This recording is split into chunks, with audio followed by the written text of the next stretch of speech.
वैसे तो देखेंगे बड़ी गर्मजोशी भरी बात हुई है डोनाल्ड ट्रंप और पीएम मोदी के बीच में, और इसी समय अमेरिका की ट्रेड टीम भी भारत में है, और इन सब के बीच में यूरेशिया ग्रुप ने अब हाथ पीछे कर लिए हैं और कहा कि डोनाल्ड ट्रंप ने तो यूं ही बोल दिया था यूरोप को। जानेंगे क्या है मामला, पर इन सब के बीच में चाइना, भारत, पाकिस्तान को लपेट लिया है अमेरिका ने अब एक नए मामले में। जियोपॉलिटिक्स में बहुत कुछ चल रहा है, हमेशा की तरह जानने को मिलेगा बहुत कुछ। आइए जानते हैं इन खबरों को विस्तार से। क्रिस वुड स्क्रीन पर एक आर्टिकल देख रहे हैं इनका। इन्होंने कहा है कि अगर अमेरिका भारत के साथ डील नहीं करता है और भारत चाइना की तरफ जाने लगता है तो ये एक अच्छे संकेत नहीं है। इन्होंने इशारों में बहुत बड़ी बात कह दी और इन्होंने इस बात को साफ कर दिया कि भारत और अमेरिका के बीच में ट्रेड डील फाइनल होगी। हालांकि अभी ट्रेड डील के लिए इनकी टीम भारत पहुंची हुई है और बातचीत भी चल रही है, लेकिन ये बातचीत ऑफिशियल नहीं है बल्कि नॉन ऑफिशियल है। इसका क्या मतलब है? पहले एक बैठक होनी थी, आपको याद होगा, लेकिन डोनाल्ड ट्रंप ने गुस्से में आकर उस बैठक को कैंसिल करवा दिया था और कहा था कि अब अभी बातचीत नहीं होगी जब तक ये तेल लेना बंद नहीं करते हैं। लेकिन बाद में डोनाल्ड ट्रंप का रूप बदला एससीओ के बाद और देखने को मिला कि इन्होंने एक प्रतिनिधि मंडल को भेजा। अब ये प्रतिनिधि मंडल भारत में आगे के सीन के बारे में डिस्कस करेगा और डिस्कस करके यहाँ से जाएगा। उसके आधार पर अगली डेट तय जाएगी। मतलब ऐसा नहीं है कि इसी मीटिंग में सब कुछ फाइनल हो जाएगा, लेकिन हाँ एक संकेत मिल चुका है कि अमेरिका और भारत के बीच में अमेरिका और भारत के बीच में एक ट्रेड डील होगी और ये ट्रेड डील बहुत ज्यादा महत्वपूर्ण भी है। अभी तक भारत के ऊपर 50% टैरिफ लगे हुए हैं। ये टैरिफ अभी हटा नहीं है। वैसे तो अगर आप देखें तो पीएम मोदी और डोनाल्ड ट्रंप के बीच में बड़े अच्छे बातचीत भी हुए हैं। कहा जा रहा है कि पहला जन्मदिन की बधाई जो है डोनाल्ड ट्रंप की तरफ से ही आई है। लगता है जैसे डोनाल्ड ट्रंप बैठे हुए थे कि भाई 12 बजे और मैं विश करूं। ये एक अच्छे संकेत हो सकते हैं।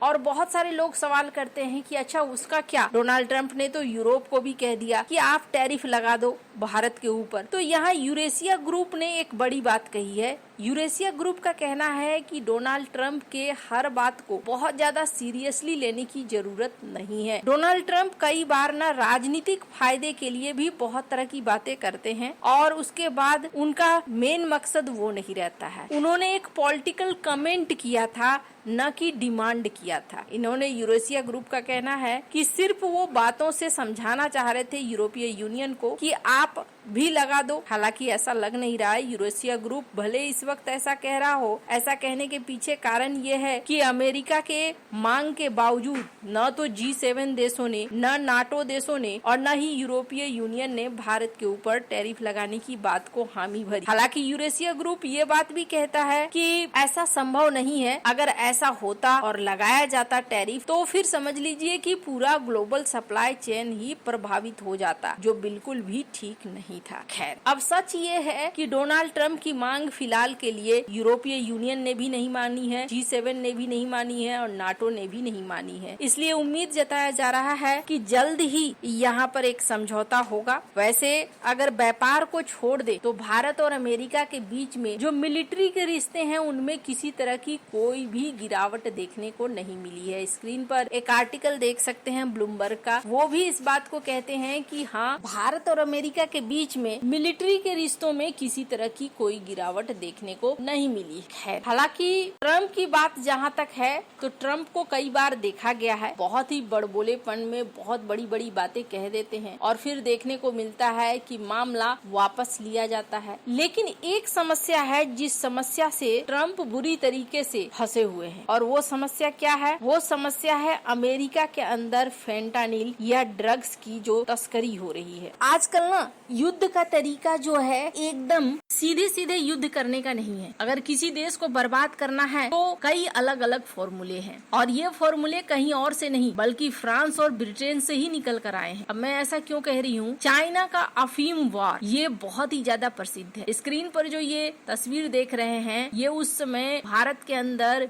ब्रिटेन द्वारा, अंग्रेजों द्वारा बनाया गया बड़ा बड़ा गोदाम घर था और इस गोदाम घर में क्या है, इसमें थे ड्रग्स जिनकी सप्लाई होती थी और ये सप्लाई कहाँ होता था? ज्यादातर ज्यादातर चाइना में होता था। चाइना के राजा ने जब इस सप्लाई को लेकर मना किया, क्योंकि ड्रग्स खाने से फिर उनके जो लोग थे उनका धीरे धीरे बौद्धिक पतन होता जा रहा था, सामाजिक पतन होता जा रहा था, तो राजा ने 2 बार कोशिश करी और दोनों बार उन्हें इनसे युद्ध करना पड़ा और युद्ध करने के बाद ये हार गए। हारने के बाद आखिरकार बड़ा ही जलील होकर इन्हें समझौता करना पड़ा था और फिर सप्लाई ड्रग्स की वैसे ही चलती रही, जिसे अफीम युद्ध के नाम से जाना जाता है। बड़ी बेइज्जती वाली ये घटना। लेकिन समय बदल गया, युग बदल गया, लेकिन ऐसा नहीं है कि तरीके बदले हैं। बस अफीम की जगह फेंटानिल जैसे ड्रग्स वगैरह आ गए हैं, जो अमेरिका की आबादी में एक बहुत बड़ी समस्या ला रहे हैं। डोनाल्ड ट्रंप ने आते ही इस पर एक्शन लेना शुरू कर दिया है और एक्शन लेते हुए कई देशों के साथ भी ये भिड़ रहे हैं। साथ ही साथ स्क्रीन पर एक आर्टिकल देखिए, इंटरपोल के साथ भी कोऑर्डिनेटेड होकर कई ऑपरेशन चलाए जा रहे हैं ताकि जो ड्रग्स की तस्करी है उसको रोकी जा सके, उसके पीछे जो लोग हैं उनको पकड़ा जा सके। वेनेजुएला हो, मैक्सिको हो, इनके ऊपर डोनाल्ड ट्रंप और अमेरिका का गुस्सा वैसे भी टूट रहा है।